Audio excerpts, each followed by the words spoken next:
we will discuss about Bohr's atomic theory. We have already seen that Rutherford's atomic model can neither explain the stability of atom nor account for the atomic spectrum of hydrogen. Later, scientist Niels Bohr proposed a new model which can explain the stability of atom and atomic spectrum of hydrogen. According to Bohr's atomic model, the electrons move around the nucleus in certain specifically permitted circular orbits known as energy levels or energy states. So, this is nucleus and electrons are moving around the nucleus in circular orbits. These orbits having definite amount of energy known as energy levels or energy states, and these energy levels are designated as K, L, M, N in this way, and 1, 2, 3, 4 by this number, and this number is known as principal quantum number and represented by small n. Small n is principal quantum number.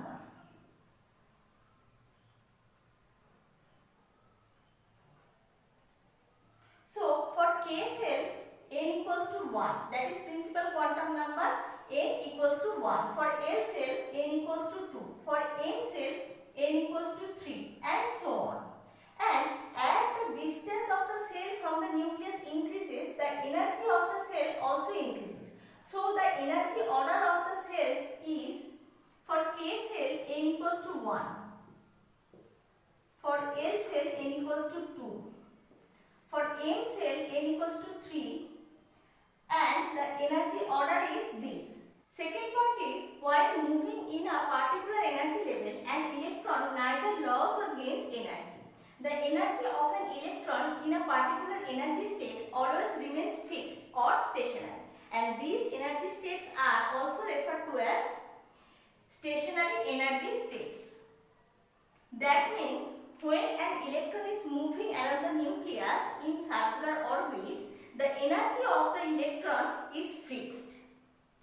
Third point is, only those energy levels are permitted in which the angular momentum of an electron is an integral multiple of h by 2 pi, that is mvr equals to nh by 2 pi. If an electron is moving around the nucleus with a velocity v and mass of electron is m and radius of orbit is r and velocity of electron is v, then angular momentum of the electron is mvr equals to nh by 2 pi. Here h is Planck's constant and n equals to 1, 2, 3, etc. integers. Fourth point is, on absorption of energy from an external source, an electron may jump from a lower energy level to a higher energy level.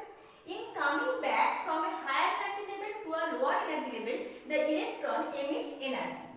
So, when an electron is coming from a higher energy level to a lower energy level, it emits energy. And when an electron is jumping from a lower energy level to a higher energy level, it absorbs energy.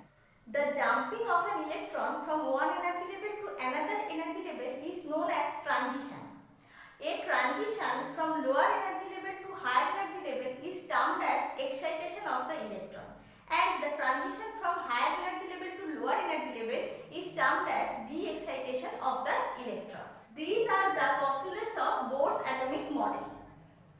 Now, from Bohr's postulates, we can derive an expression of radius for a particular orbit in an atom.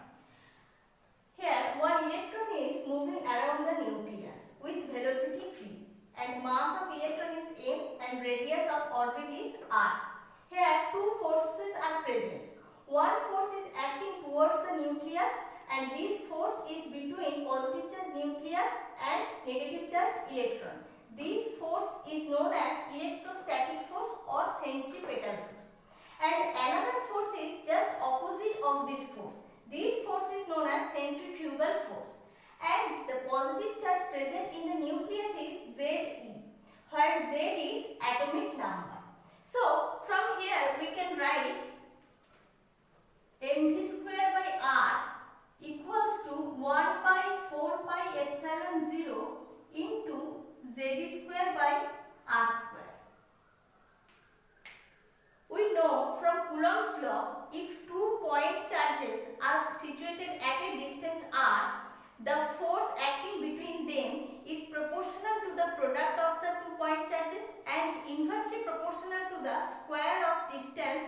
them. So from here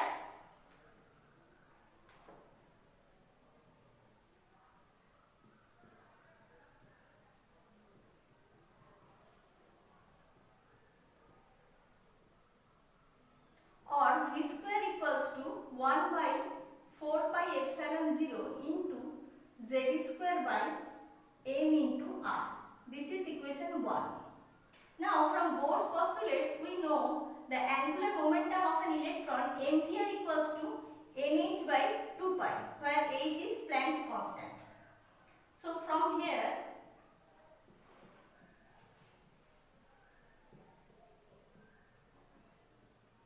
V square equals to n square h square by 4 pi square m square r square. This is equation 2. From equation 1 and 2,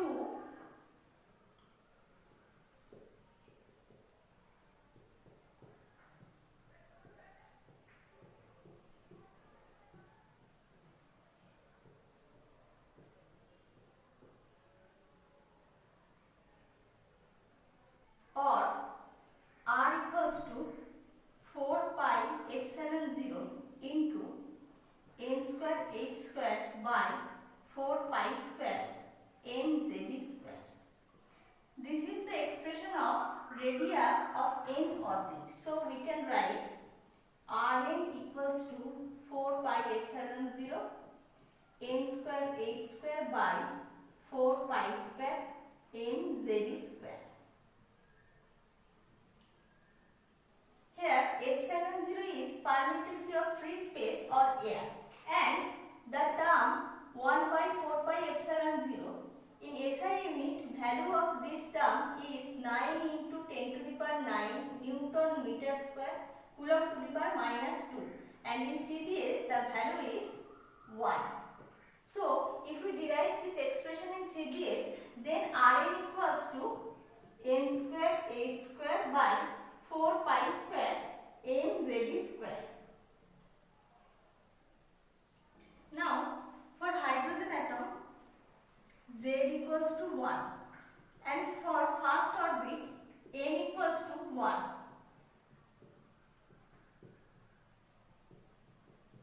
From here R1 equals to h square by 4 pi square m e square. If we put all values in this equation, then we will get 0.529 into 10 to the power -8 centimeter, and 1 angstrom is equals to 10 to the power -8 centimeter. So this is equal to 0.529 angstrom. So this is the value of radius of first orbit in hydrogen atom. Now Rn by R1 equals to n square h square by 4 pi square mz square into 4 pi square mz square by h square equals to n square. So the relationship between Rn and R1 is Rn equals to R1 into n square.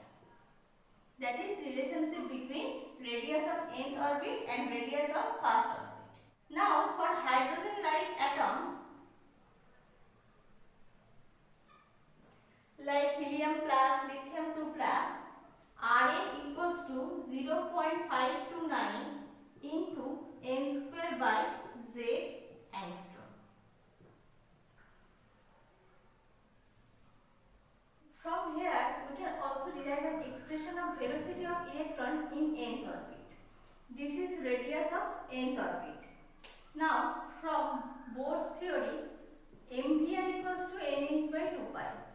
Ampere is angular momentum of electron and h Planck's constant. From here V equals to nh by 2 pi mr, or V equals to nh by 2 pi m into Rn equals to n square h square 4 pi square mz square. So n square h square, and here 4 pi square mz square.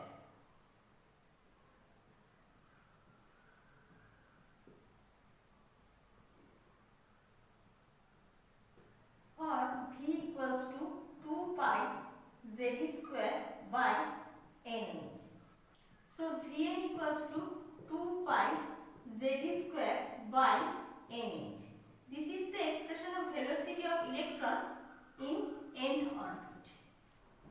And Vn by V1 equals to 2 pi z square by nh, and for V1 n equals to 1, so h by 2 pi z square, or Vn equals to V1 into 1 by n. This is the relationship between velocity of nth orbit and velocity of first orbit. From Bohr's theory, we can also derive an expression of energy of electron in nth orbit. That is, En equals to minus 1 by 4 pi epsilon 0 whole square into 2 pi square e to the power 4m by n square h square. This is for hydrogen atom, so Z equals to 1.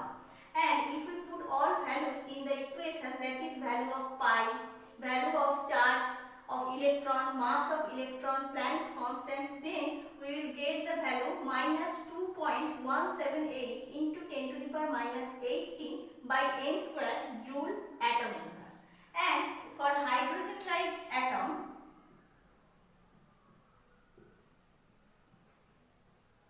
En equals to minus 1 by 4 pi epsilon 0 whole square into 2 pi square z square e to the power 4m by n square h square, and the value will be minus 2.178 into 10 to the power minus 18 z square by n square joule atom inverse.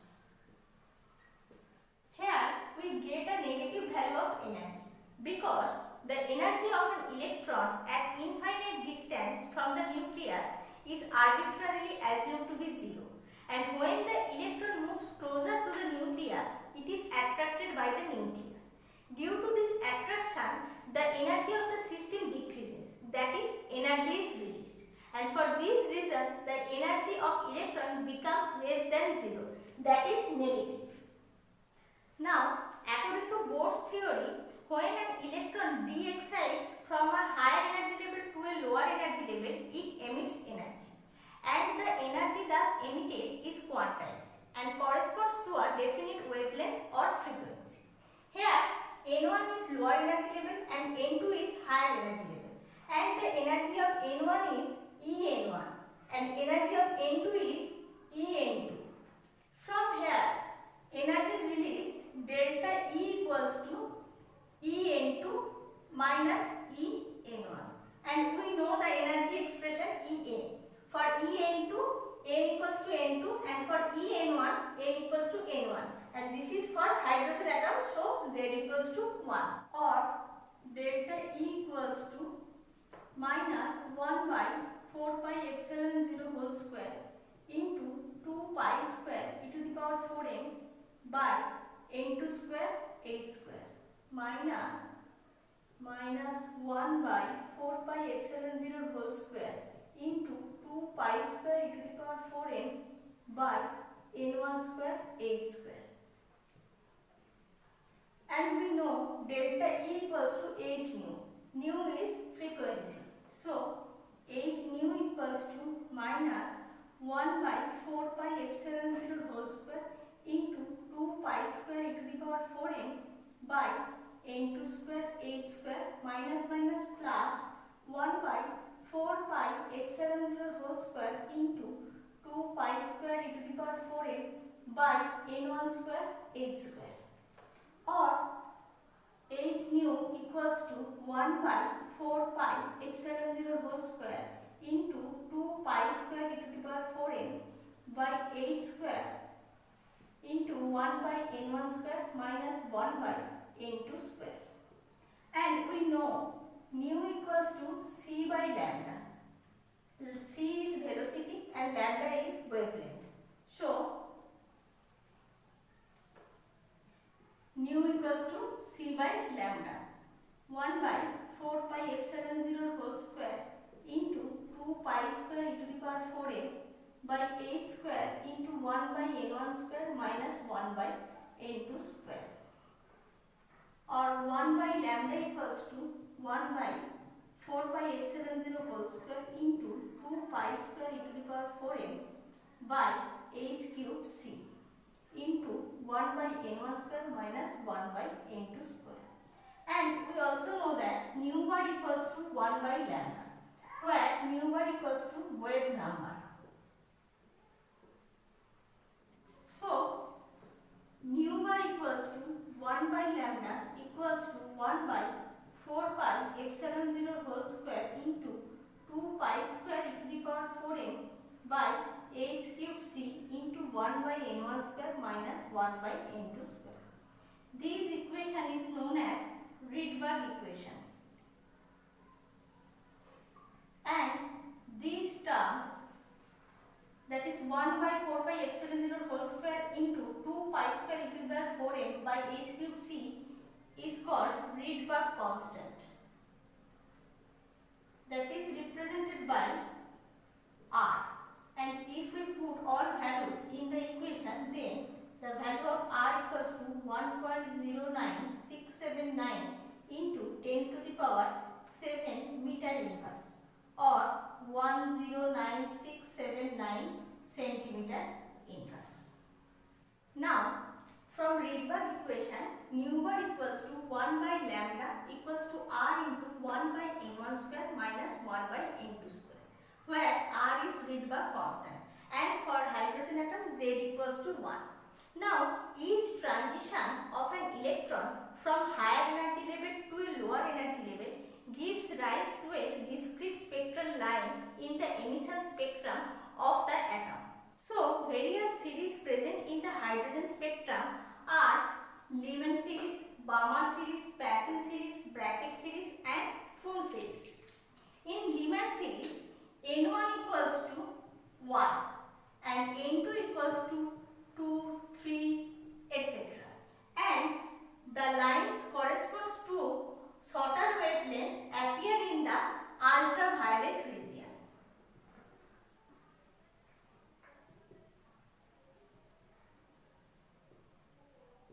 For Balmer series, N1 equals to 2 and N2 equals to 3, 4 and so on. And the lines corresponds to intermediate wavelength and appear in visible region. In Paschen series, N1 equals to 3 and N2 equals to 4, 5, etc. And the lines correspond to long wavelength and appear in infrared region.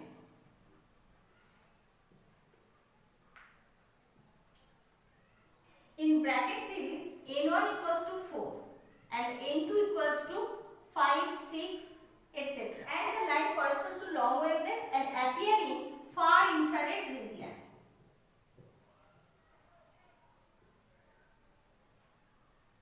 And for Freund series, N1 equals to 5 and N2 equals to 6, 7, etc. And the line corresponds to long wavelength and appear in far infrared region.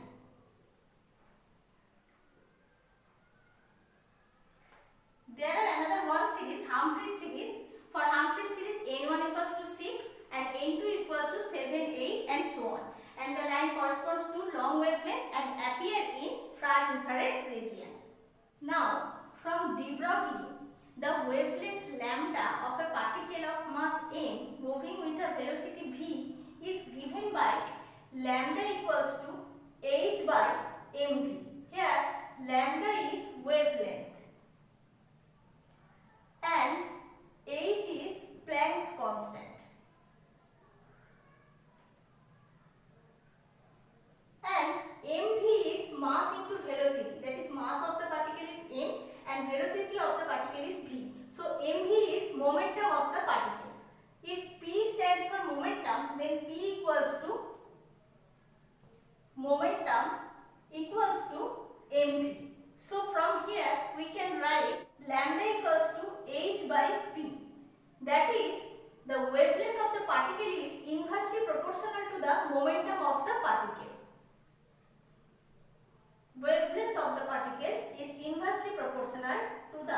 momentum of the particle, or the wavelength of the particle is inversely proportional to the mass of the particle. Since electron possess mass and a measurable wavelength, so it should be regarded both as a particle and as a wave. That is, electron has dual nature.